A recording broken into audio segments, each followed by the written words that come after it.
Healing Love by Nolan Barrett. The spring of 1815 brought more than just warming breezes to the Hampshire countryside. For Miss Catherine Blackwood, it carried the weight of expectations that threatened to suffocate her carefully ordered world. Standing at her bedroom window in Thornfield Manor, she watched as another carriage wound its way up the lengthy drive, bringing yet another potential suitor chosen by her well-meaning but overbearing aunt. "Another one," Catherine muttered, pressing her forehead against the cool glass. At 22, she was considered practically on the shelf by society's standards, but she refused to marry merely to please her aunt's sensibilities. The death of her parents 5 years prior had left her in her aunt's care, along with a modest inheritance that would sustain her if she lived frugally. A sharp rap at her door preceded her aunt's entrance. "Catherine, dear, do make haste. Mr. Harrison has arrived, and it would be most impolite to keep him waiting." Lady Augusta Blackwood's steel-gray hair was perfectly coiffed, her burgundy day dress immaculate as always. Catherine smoothed her pale blue muslin gown, checking her reflection in the looking-glass. Her chocolate-brown curls were arranged fashionably, though a few rebellious tendrils had already escaped their pins. "I still don't understand why you insist on these introductions, Aunt. I've told you I have no interest in marriage at present." "Nonsense." Lady Augusta's fan snapped open with military precision. "A woman of your station requires the protection of marriage. I won't always be here to guide you, my dear." The drawing room seemed smaller than usual when Catherine entered, perhaps due to Mr. Harrison's overwhelming presence. He was a large man, both in height and girth, with mutton chops that seemed to devour his face. His smile, while presumably meant to be charming, reminded Catherine of a fox eyeing a henhouse.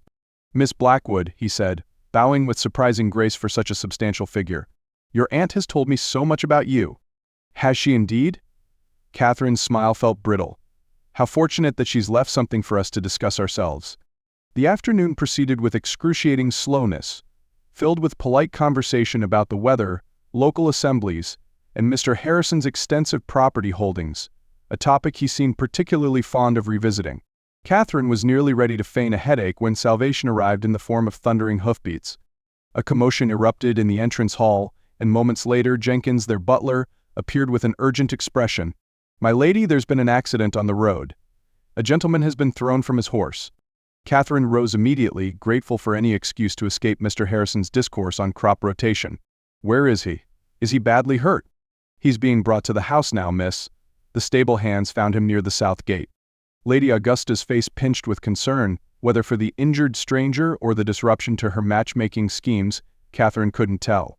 "Well, we can hardly turn away someone in need. Mr. Harrison, I do apologize for this unfortunate interruption." The injured man was carried into the house by 2 stable hands, his tall frame limp between them. Despite the mud and blood on his face, Catherine could see he was young, perhaps no more than 30, with aristocratic features and dark hair that curled slightly at his temples. "Put him in the blue guest room," Catherine directed, falling naturally into the role of mistress of the house. "Jenkins, send for Dr. Morris immediately." The next hours passed in a flurry of activity. Dr. Morris arrived promptly, diagnosed a concussion and a broken collarbone, and prescribed rest and careful monitoring. Mr. Harrison departed, forgotten in the excitement, though not before securing an invitation to call again, much to Catherine's dismay. It wasn't until evening that their unexpected guest regained consciousness. Catherine was sitting by his bedside, having insisted on taking her turn watching over him, when his eyes fluttered open. They were a striking shade of green, she noticed, like sun-dappled leaves in summer. "Where?" His voice was hoarse but cultured, with the refined accent of the upper classes. "You're at Thornfield Manor?" Catherine said softly, helping him take a sip of water. "You were thrown from your horse. I'm Miss Catherine Blackwood. Alexander Rothschild at your service, though I fear I'm not particularly serviceable at the moment." A ghost of a smile crossed his face, despite the pain evident in his expression. "Fourth Earl of Westbrook, though I prefer to avoid the tedious formality of titles among friends." "Are we friends then, my lord?" Catherine asked, arching an eyebrow. "You've seen me at my worst, covered in mud and completely insensible. I'd say that puts us rather beyond formal acquaintance, wouldn't you?" Despite herself, Catherine found herself smiling. There was something refreshingly direct about him, a quality that stood in sharp contrast to the parade of pompous suitors her aunt had presented. Over the next fortnight, as Alexander recovered, Catherine found herself spending more time in his company than was strictly proper. They discussed books, he shared her passion for poetry and had actually met Lord Byron at a London party. They played chess, during which he proved to be both a skilled player and an entertaining conversationalist. And sometimes they simply sat in comfortable silence in the garden, watching the spring flowers bloom. Lady Augusta observed their growing friendship with barely concealed satisfaction, though she frequently reminded Catherine about the importance of propriety. "A gentleman in your bedchamber is scandalous enough without you spending every waking moment with him," she cautioned. "He's in the guest room, aunt, not my bedchamber," Catherine corrected, though she felt her cheeks warm. "And he's still recovering. It would be unconscionably rude to abandon him to boredom. Just mind that tongues don't wag, my dear. Your reputation is everything." But Catherine found it increasingly difficult to mind anything when Alexander smiled at her, his green eyes twinkling with mischief. He told her stories of his travels abroad, of the wonders he'd seen in Italy and Greece, and of his estate in Derbyshire that he'd been riding to inspect when his accident occurred. "You should see Westbrook in the spring," he said one afternoon as they walked in the garden, his arm now supported by a sling rather than bound to his chest. "The grounds are covered in bluebells as far as the eye can see." "It sounds lovely," Catherine replied, trying to ignore the way her heart fluttered when he stood close to her. "It is," he paused, turning to face her. "But it's also terribly lonely. A great empty house with no one to share with." Catherine's breath caught in her throat. "Surely you have family." "None living, save for a cousin in Cornwall whom I see perhaps once a year."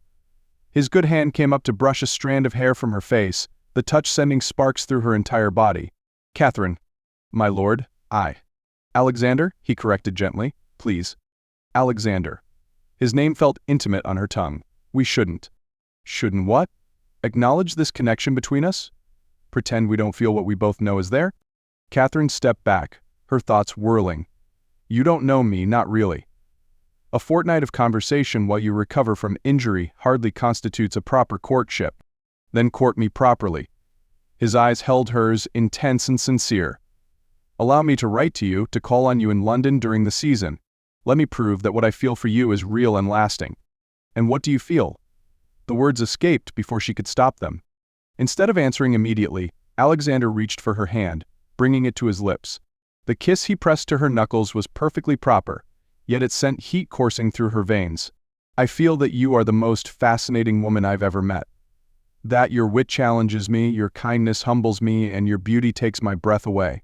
I feel that I could spend a lifetime getting to know you, and never tire of discovering new facets of your character." Catherine's heart thundered in her chest. "Those are dangerous words, my lord." "Alexander," he reminded her again, still holding her hand, "and they're honest words. I've never been one for pretty lies or empty flattery. Ask anyone who knows me. I'm rather notorious for speaking my mind, even when it's inconvenient." A laugh bubbled up from Catherine's chest, breaking the tension. "Yes, I'd noticed that particular quality." "Then you know I speak truth when I say I'm half in love with you already." The words hung in the air between them, heavy with possibility. Catherine looked at their joined hands, at the way his thumb traced gentle circles on her skin. "Only half?" she asked, surprising herself with her boldness. His answering smile was brilliant. "Well, I thought claiming to be entirely in love might seem precipitous, even if it's true." "It would be mad," Catherine agreed, even as she stepped closer to him. "Completely irrational." "Utterly insane," he murmured, his face now mere inches from hers. "May I kiss you, Catherine?" Instead of answering, she raised herself on her tiptoes and pressed her lips to his. The kiss was gentle, sweet, and over far too quickly, but it left them both breathless. "I suppose," Catherine said when she could trust her voice again, "that I should tell my aunt to stop inviting potential suitors to call." Alexander's laugh was rich and warm. "I suppose you should, though I almost wish you wouldn't. I rather enjoyed watching you try not to roll your eyes at poor Mr. Harrison's discourse on crop rotation." "You were conscious for that?" "I might have been coming around just as he was expounding on the virtues of turnips. It was highly motivating. I knew I had to recover quickly to save you from such tedious conversations." Catherine swatted his arm playfully, then immediately apologized when he winced. "Oh, I'm sorry, I forgot." "Worth it," he assured her, capturing her hand and kissing it again. "Every moment of pain was worth it, if it meant finding you." They were married that autumn, after a proper courtship that included chaperoned visits, countless letters, and several scandalized looks from Lady Augusta when their kisses in the garden grew too passionate. The ceremony was held at the local parish church, with Catherine wearing her mother's pearls and carrying a bouquet of late-blooming roses. And if anyone thought it strange that the Earl of Westbrook had managed to break his collarbone at precisely the right moment to meet his future wife, well, Catherine never complained. After all, some accidents were simply meant to be. When spring came again to Hampshire, Catherine stood at a different window, this one overlooking a sea of bluebells at Westbrook. Strong arms wrapped around her waist and she leaned back against her husband's chest. "Regrets?" Alexander asked, pressing a kiss to her temple. Catherine turned in his embrace, studying the face she'd grown to love so well. The aristocratic features that had first caught her attention were now dear and familiar, made more handsome by the love that shone in his eyes whenever he looked at her. "Only one," she said solemnly. His eyebrows rose in concern. "Oh? I wish you'd fallen off your horse years ago." She grinned up at him. "Think of all the time we wasted not knowing each other." Alexander's laugh echoed the halls of Westbrook, no longer empty, no longer lonely. "My darling wife," he said, drawing her close, "we have all the time in the world to make up for it." And as his lips met hers in a kiss that held all the passion and tenderness of their first, Catherine knew that sometimes the best love stories began with an accident and ended with a destiny fulfilled.